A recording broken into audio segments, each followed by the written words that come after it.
get started, I'm just calling up one of the members of Community Vibes to give us a little bit of background about this event. Yeah. Well, thank you everybody for coming so far. I noticed we have some empty chairs, but I think they're going to be coming in shortly.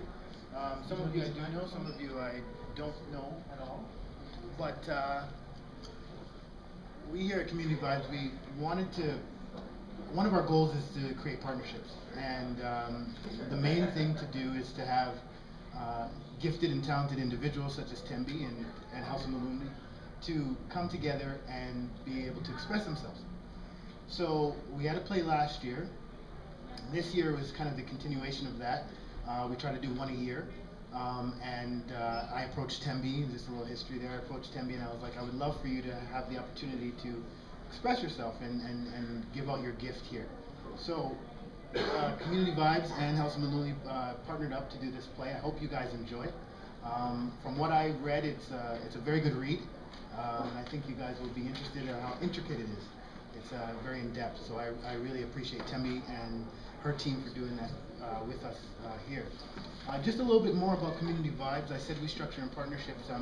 Another thing that we wanted to do is be able to bring in young professionals and young people in a new way of looking at maybe letting them or allowing them to find out who they are and find out that they have great ideas and can go out there and express themselves again really well. So that's what Community Vibes is all about.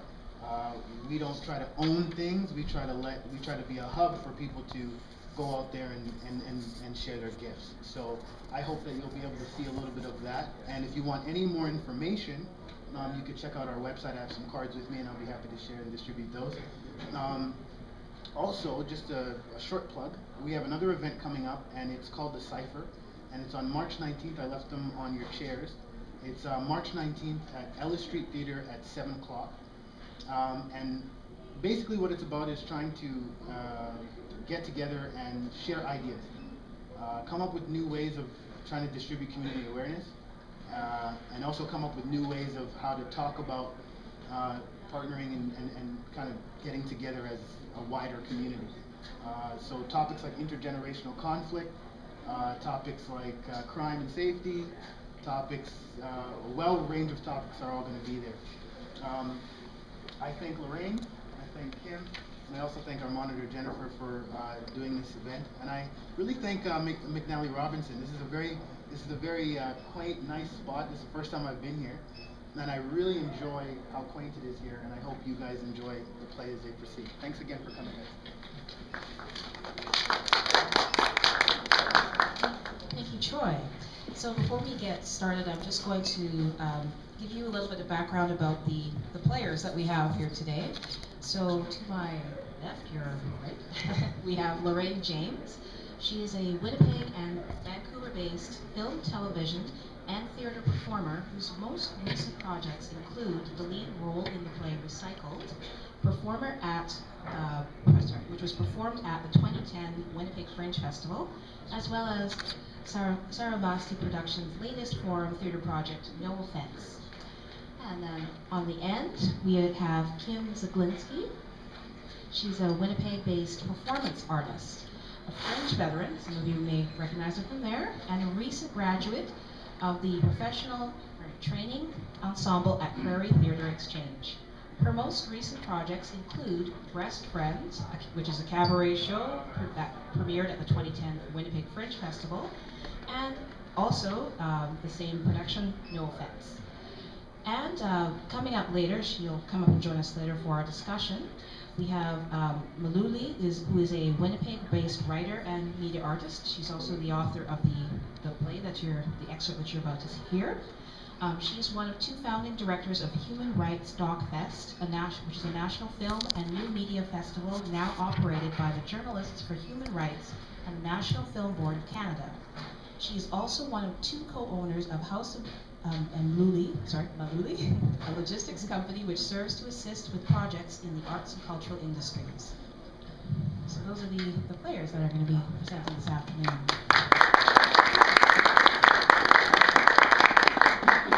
And just just before, so what we're doing was we're going to hear an excerpt of a larger work.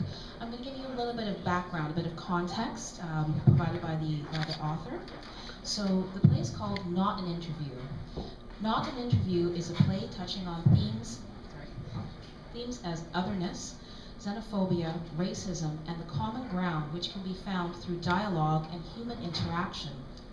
In the not-so-distant future, the world has fallen victim to mass political apathy, and governments have established regimes founded in social propriety and hypersensitive political correctness.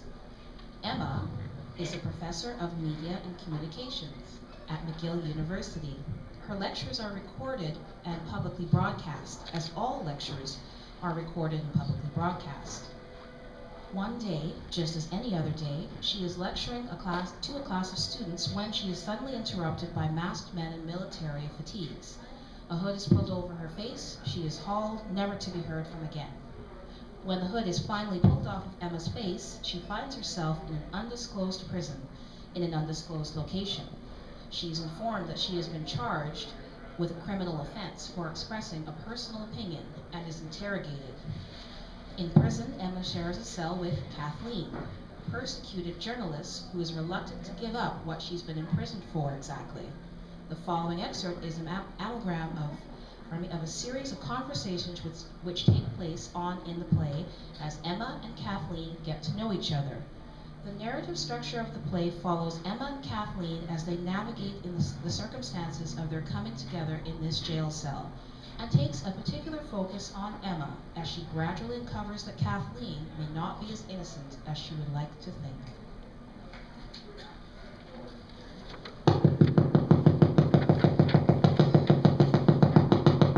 Give it up, no one is coming. Hey, guard! Hey! Help, someone! Help! I said give it up. Then why don't you tell me where I am? I don't know. I don't know. Is there anybody here who does know? There's no one here. There's no one here. Do you know why you're here? Yes?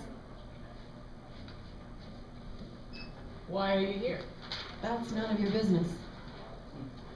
Weren't you informed of what you were charged with? Yes, but... Weren't you given a Miranda warning? You know why you're here. Well, yes, but I don't. I'm giving a lecture 1 minute, and the next, I can't see anything except a few pinholes of white light through the jet black fibers of a hood that have been pulled over my face. I could barely breathe. And when I could finally take a deep breath again, I am already here. Is that what happened to you? You know you're being carried. You can feel hands grip your limbs, lifting you, maneuvering you, guiding your wrists and your ankles forward and back and up and down, but you don't know where you're going or where you are.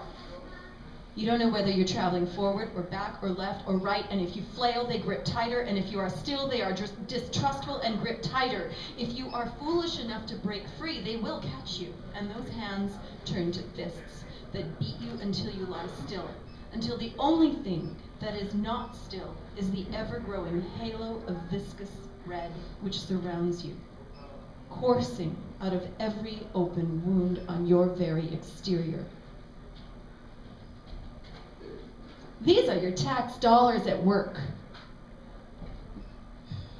This is the government's doing? We're in prison. Who else would it be? But why? If I knew that, being brought here would likely have been preventable. You know for sure that this is our government. Federal? Does it matter? This isn't constitutional. I hate to tell you this, but I don't think that anyone cares. I was told that I unlawfully expressed a personal opinion. Weren't we all? But how can that be? I don't know. You can't unlawfully express a personal opinion. That's in direct violation of our rights to freedom of expression. I said I don't know, okay? I don't know. Oh, Jesus, okay. They can see you. They're very aware that you've been calling for assistance. Don't count on anyone coming.